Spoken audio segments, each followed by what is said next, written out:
Inside the Story with 60 Minutes producer Henry Schuster. I was looking over my shoulder a lot. I was scared for my life because we were getting death threats. Death threats? Yes. What did they say? We're going to put a bullet in their skull. Imagine if you are a victim on the internet.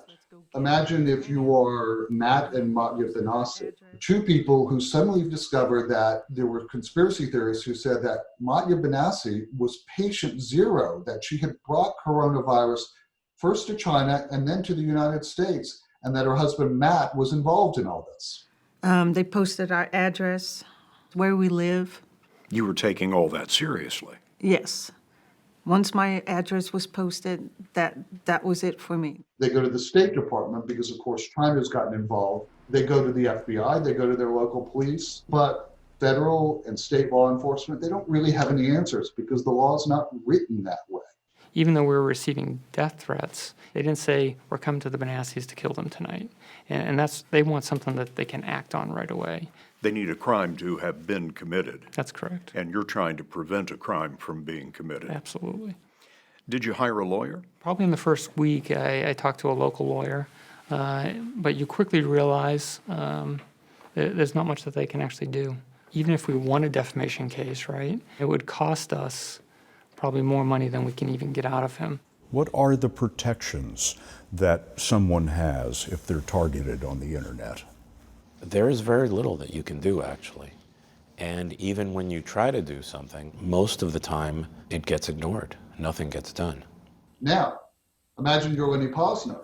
Lenny Posner is the father of Noah Posner, a 6-year-old boy who was murdered along with 25 others at Sandy Hook Elementary School. People were saying the vilest things about him, his wife, his son, and the other Sandy Hook families, and Lenny Posner decided to fight back.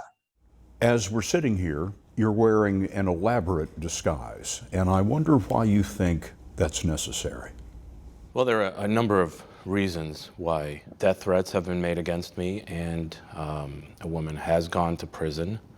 There isn't any longer a separation between the online world and the offline world. What is said about you will carry over into your personal life, into your career, into your relationships, into your community, and it will impact your life.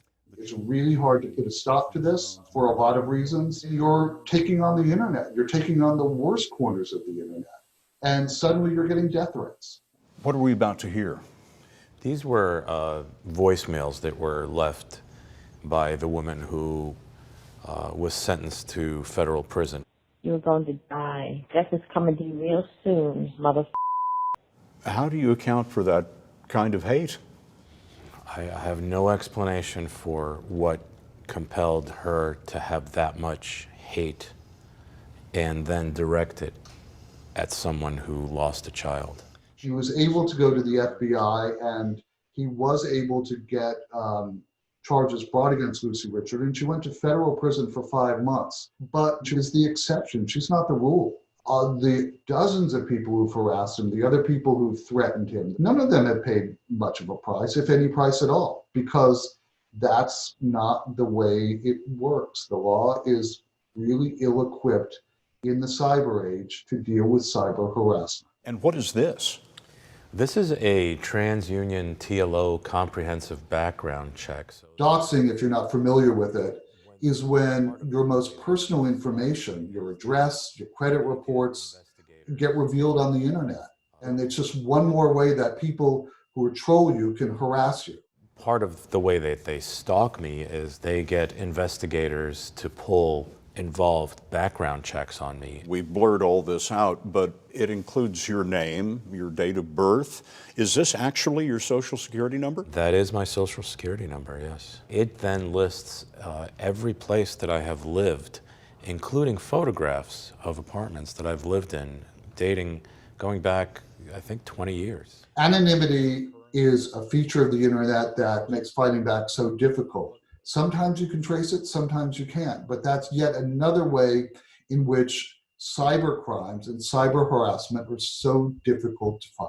You know that there are people watching this interview thinking, well, we have freedom of speech in this country. and any of these people can say whatever they want online. I think that people don't understand the concept of freedom of speech. The internet has now blurred that definition. It doesn't give people the right to defame someone or incite others to hunt someone down, or just generally terrorizing someone is not free speech.